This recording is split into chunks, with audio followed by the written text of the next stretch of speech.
So, question 2 is about facts. Now, if you remember, the average mark for question 2 is 3.5 out of 8, and only 3% of people get level 4. Okay, the reason is because people do not answer the question properly. They either have the wrong style or the wrong focus. Okay, you need to refer to both sources always. Use both sources to describe the similar ways. So there's already this acceptance that the drivers are similar, in which drivers behave.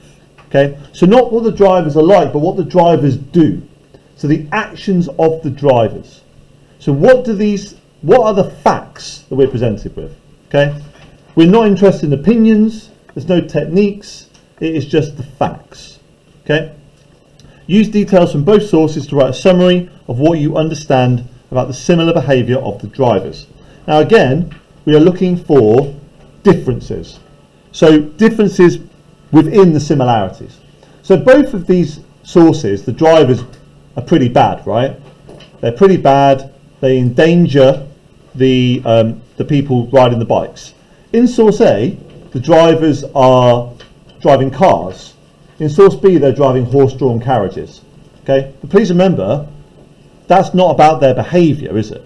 So you can't say in source A it's cars versus carriages. It's about what they do.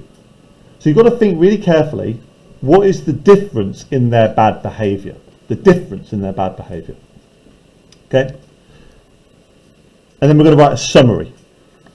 Now what a summary is when you take a large amount of information and you boil it down into a very, very short piece of writing. Okay? So we're going to do 2 paragraphs. The first paragraph is on source A. We will summarise what source A says about drivers' behaviour. We will embed 2 or 3 short quotes, and we will explain what those quotations suggest about the drivers. Okay, so we're guessing. So in other words, why do the drivers behave that way? And that's where you have to try and work it out for yourself. Okay. In terms of the structure of this, let me remind you the structure. So if we're not talking about the writer, we're going to begin like this. You can copy me if you want to. In source A, comma, we learn that the drivers, okay, and then we would just describe it. So we give a summary statement.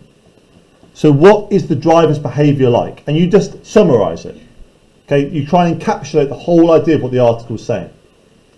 Then you embed quotations. Okay, so you can say, we can see this when it says, right? Or you can go, this is shown when, and you embed short quotations. This suggests. Okay.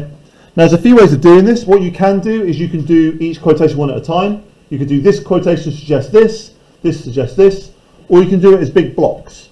So this is shown when it says this, this and this. This suggests this about the drivers, but it also suggests this about the drivers.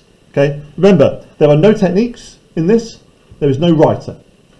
It is just facts, and what those facts make you think about the driver's behaviour. Okay. So as I mentioned before, it's the why. Why do you think the drivers are doing what they're doing? Okay. Then you repeat for source B. Okay. So you repeat for source B. Okay. What does it say? Sorry. So this is our paragraph. 1, 2, 3. Okay, that will be the paragraph 1. Okay, then repeat. It is only worth 8 marks. It is not supposed to be a long essay. It should be maybe 4 sentences long. Okay, your priority is not to try and hit this one; it's to hit the later ones. Okay, it's not a fun question at all. It's a pretty boring question. But please remember, it is about facts and summary. Okay? Right, so